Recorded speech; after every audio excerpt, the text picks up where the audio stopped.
Hello, my beautiful friends. My name is Kim, and I hope you're having a fabulous day today. If you are interested in true crime like I am, I hope that you consider hitting that subscribe button. But either way, thanks for being here.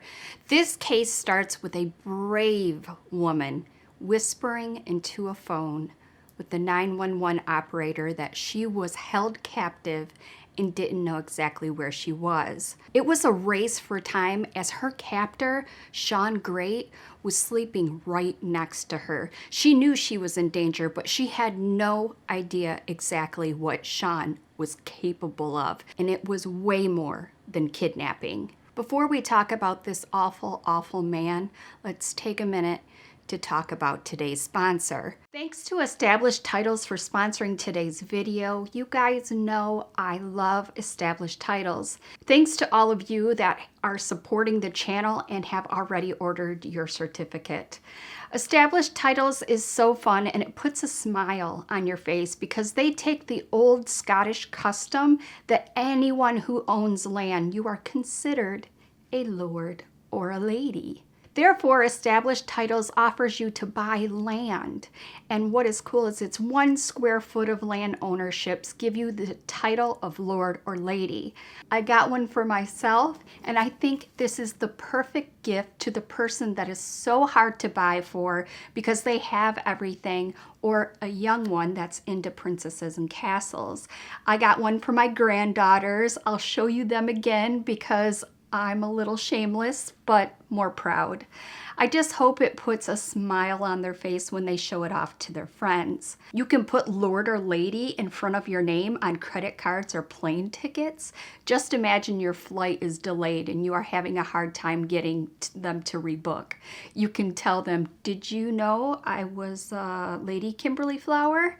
Suddenly, first class. They have options of lord or lady as well as couple packages. You and your partner can have adjoining land, or if you want to be away from your partner, I guess that's an option too. Just kidding. I think this would also be an amazing wedding gift. It's unique and it's better than a set of steak knives. You get the plot number on the piece of land you own. Last but definitely not least, Established Titles has dedicated themselves to planting a tree with every order all over the world. They are partnered with One Tree Planted as well as Trees for the Future. These organizations help the efforts of reforestation. You can feel good that your purchase is helping the environment. The first 200 people purchasing a title pack using my link will effectively be next to my plot, within a few minutes of walking distance. Depending on how many of you want to become a lord or lady, we can build our little community, our little Kimberly Flower rock star community. Right now, Established Titles is running their Black Friday sale. They are offering my viewers an additional 10% off their purchase by clicking the link in my description box and using code Kimflower at checkout. That's establishedtitles.com/Kimflower, linked below as well. Thanks to Established Titles for sponsoring today's video, and thanks to all of you for listening. On the 13th of September 2016, Ashton police received a 911 phone call from a woman who otherwise would have been a victim to the most horrendous crime. 911, what is the address to your emergency? By the 4th Street Laundromat. What is it? 4th Street Laundromat. What's the problem? I've been abducted. Who abducted you? Shawn Grate. The infamous 911 call proceeded with the rescue of the woman and arrest of the notorious killer. So who is Shawn Grate and what exactly happened that brought him where we got today? Shawn Grate was born on the 8th of August 1976 in a small town in Ohio. He is the youngest child of Teresa McFarland and Terry Grate. His parents got divorced just days before his 6th birthday, and he ended up moving in with his mother. Now, Shawn's older sister, Barbara, disclosed to the court that the mother they shared seemed to have some serious issues. The mother, Teresa, married the father of her first child, who was Edward Meadows, when she became a mother at the age of 14. Shawn's mother was not only an alcoholic, but was also a victim of major abuse at the hands of her first husband, who was 7 years older than her. Then, shortly after the couple eventually got divorced, Teresa married Shawn's father, Terry Grate.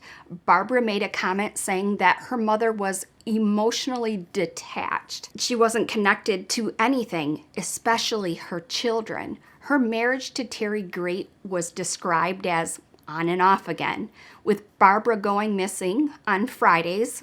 Her daughter, Shawn's sister, would go missing on Fridays to go out and, quote, party and not return until Sunday night. I imagine to get away from all that was going on in her house. It didn't seem that the mom, Teresa, was overly concerned with her leaving for the weekend. Barbara talked about her youngest brother, Shawn, as a kid who battled with learning disabilities. He was an enthusiastic basketball player until the age of 14 when he found out that he had a tumor in his throwing arm.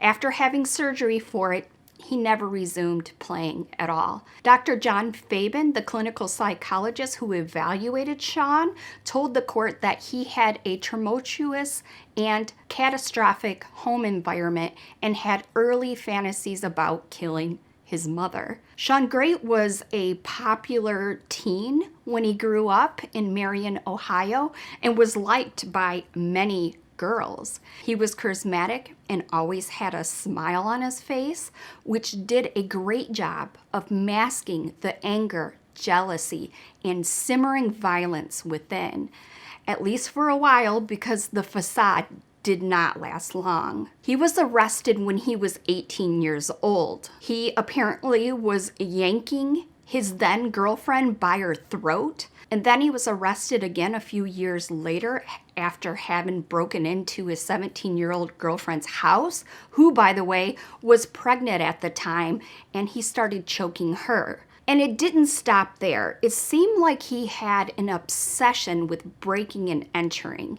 He broke in again just 8 months later, slipping behind a couch and hiding till the time was right that he could strike her and her sister. But this time, it was worse. He was holding a butcher knife. His girlfriend was in fear for her life and was always paranoid. He was going to break in again. She's always looking over her shoulder, where is he? And I gotta imagine that fear was terrible. Though these women weren't seriously hurt, they told police that Shawn had warned them that if anyone comes to the door, there will be no one here to answer it, so you better hope no one knocks. So even though Shawn Grate's allure and obvious pleasantness were enduring to the women and ended up going on to have 3 kids with 3 separate women. Amber Nicole Bauman, his ex-wife, remembers him threatening to end her life. His behavior became more violent by his mid to late 20s. It seems that late 20s and early 30s are the peaks for serial killers, just in the research that I've done. According to an ex-girlfriend, he would fall into these deep depression and struggle to get off the couch at times. Tristan, assistant professor of criminal justice at Ohio Northern University, while researching this case, noticed that Shawn's substantial criminal history had been nonviolent, well until his subjects were women. He also mentions how the criminal's violence escalated all through his life.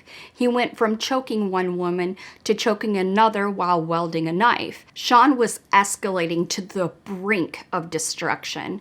In 2003, Shawn was then accused of sexually assaulting the mother of one of his 3 children, but even so, he was only charged with domestic assault. In 2010, he was also accused of badly attacking another woman, whom he had in a serious and long-lasting relationship with.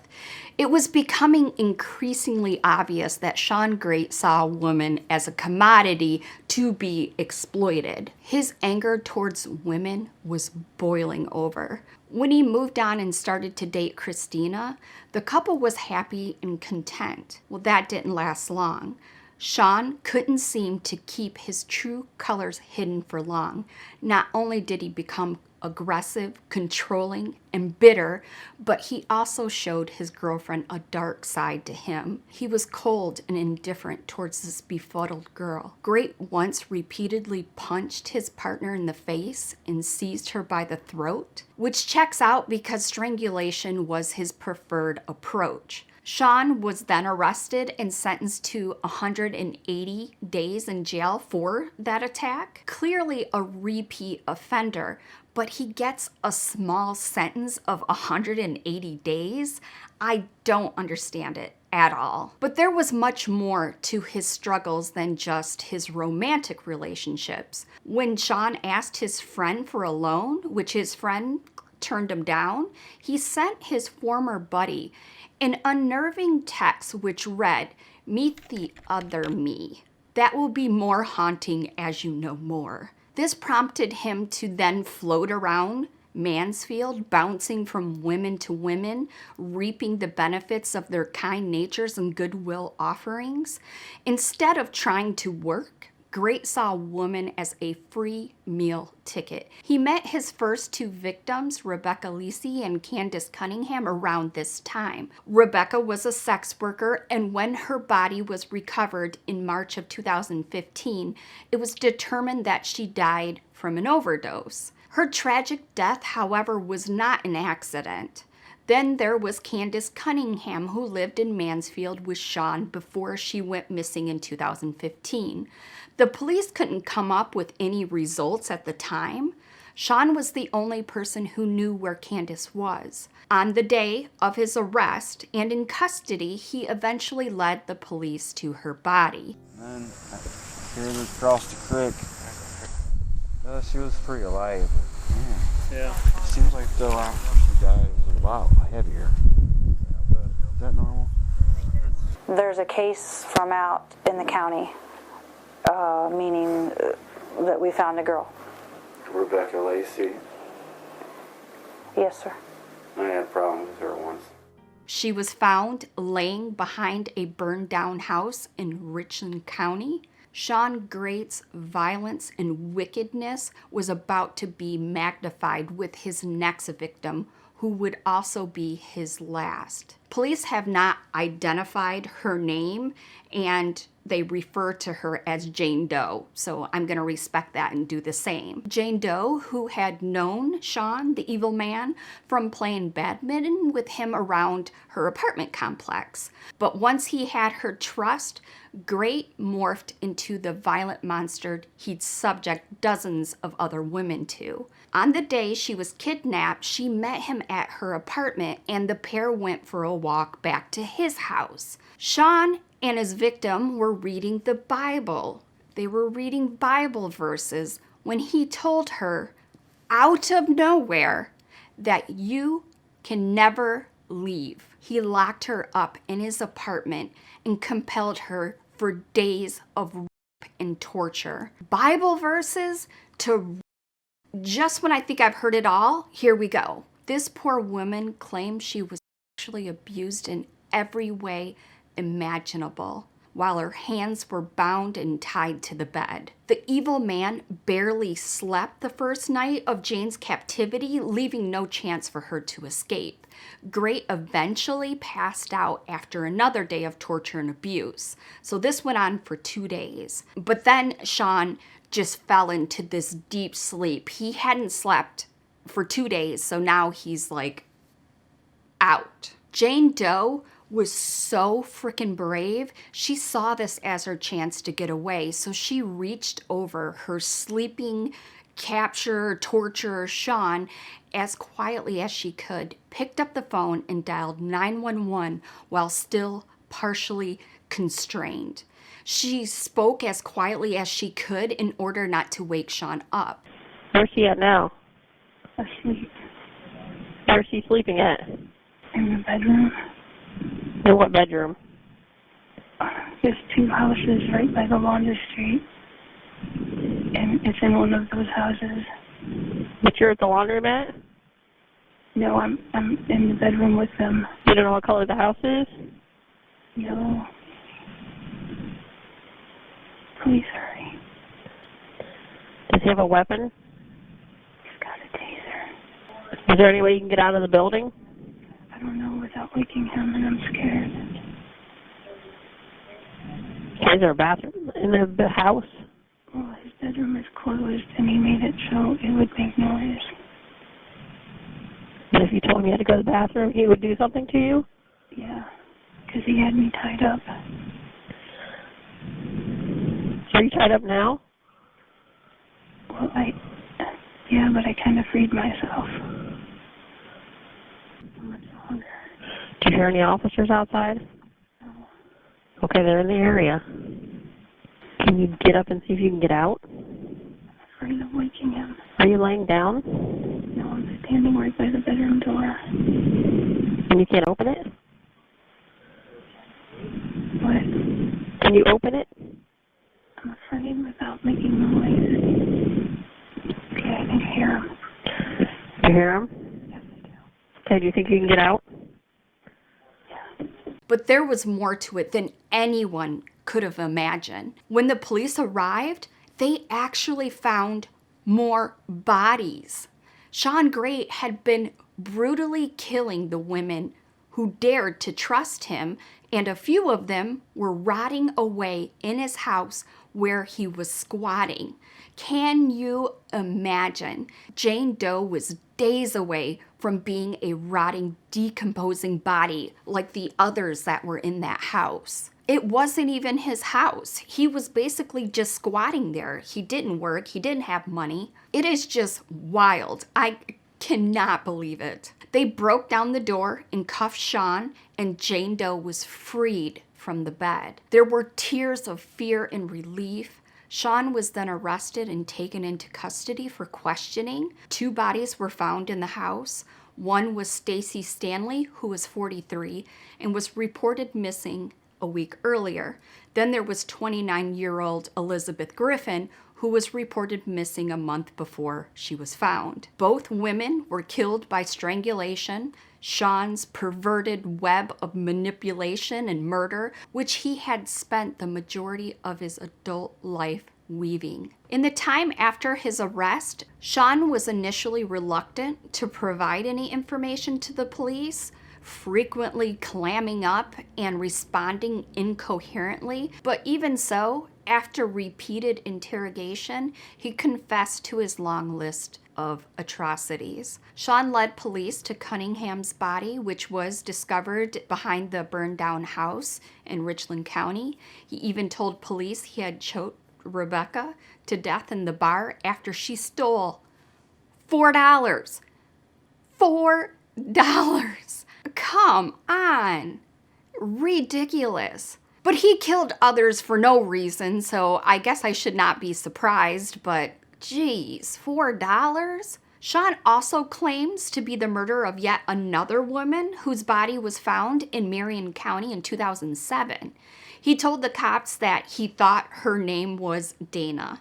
Then Dana Nicole Lowry, a 23-year-old girl, was identified as the victim by DNA testing in June of 2019. At the point of her death, the poor young lady had 2 small children under the age of 5 years old. Shawn voiced his fear of facing the death penalty leading up to his sentencing, expressed that he wanted to stay alive through all this. He said he would have loved to have been able to do a lot more. This man, don't give me the death penalty, but let me tell you, I really wanted to kill more women. What?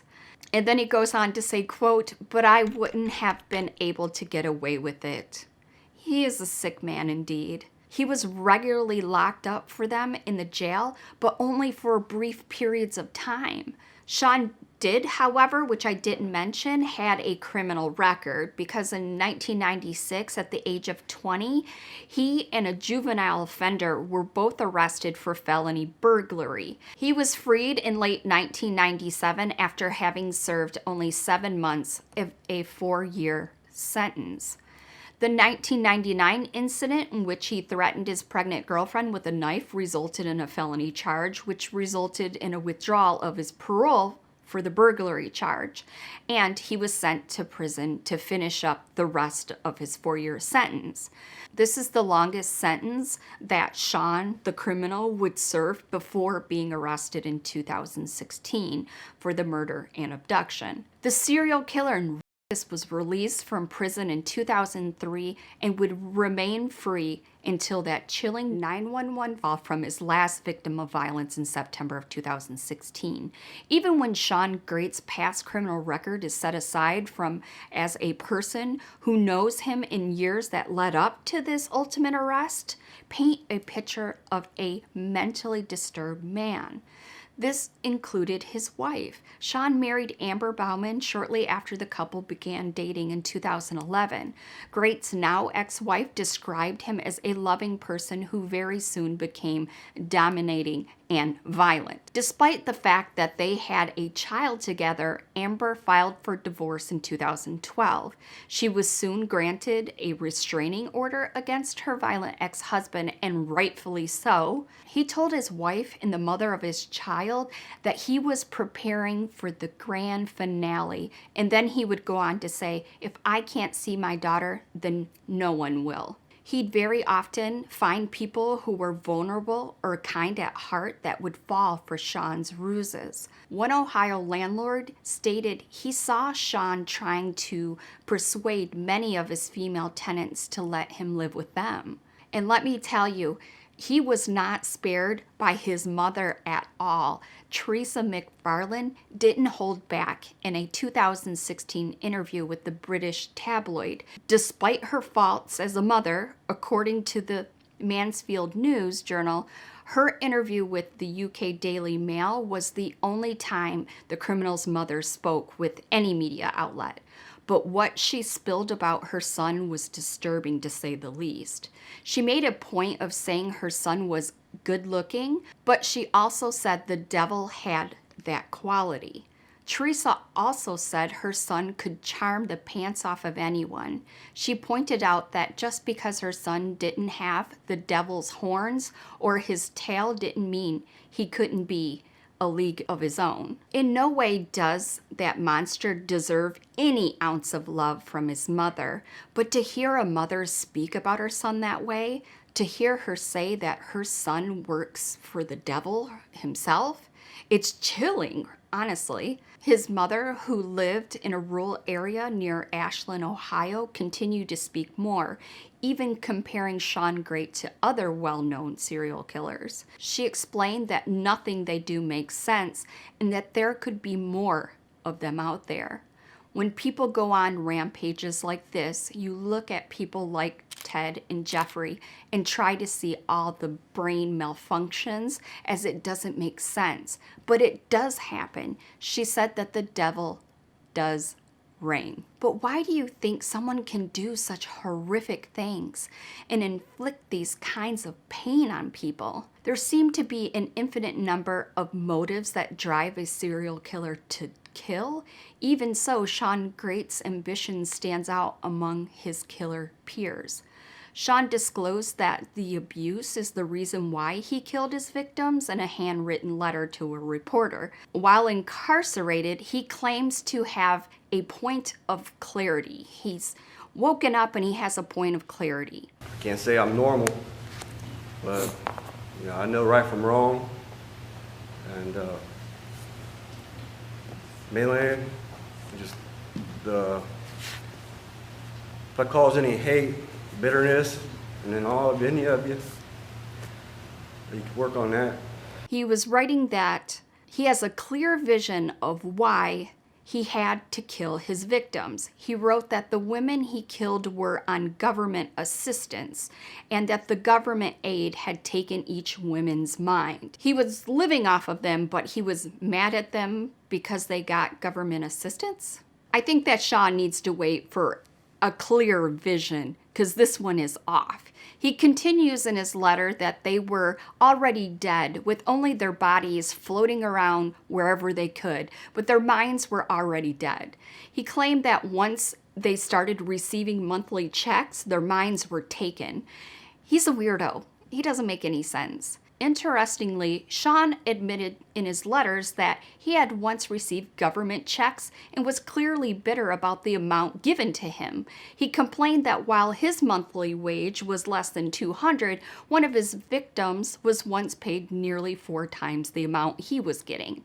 Shawn even included a copy of his indictment and traced his left hand onto one of the pages to prove that the letters were truly him. Justice would soon be served for Shawn and all of his weirdo-ness. On the 7th of May 2018, an Ohio jury found Shawn Grate guilty on 8 counts, providing some justice to the victims' families.